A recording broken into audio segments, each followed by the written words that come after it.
شروع کرتا ہوں اللہ کے نام سے جو بڑا مہربان اور نہایت ہی رحم فرمانے والا ہے۔ سورۃ العلق۔ پڑھو اے نبی اپنے رب کے نام کے ساتھ جس نے پیدا کیا جمے ہوئے خون کے ایک لوتڑے سے انسان کی تخلیق کی۔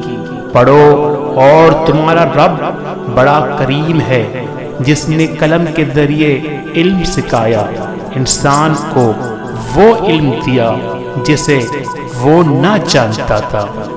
ہرگز نہیں انسان سرکشی کرتا ہے اس بنا پر کہ وہ اپنے آپ کو بے نیاز دیکھتا ہے، حالانکہ پلٹنا یقیناً تیرے رب ہی کی طرف ہے۔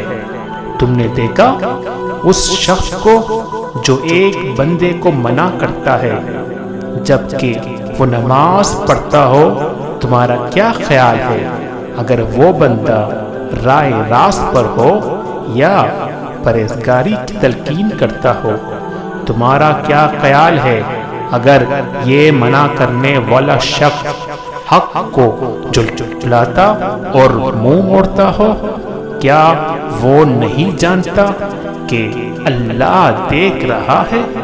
ہرگز نہیں، اگر وہ باز نہ آیا تو ہم اس کی پیشانی کے بال پکڑ کر کھینچیں گے، اس پیشانی کو جو جھوٹی اور سخت خطا کار ہے۔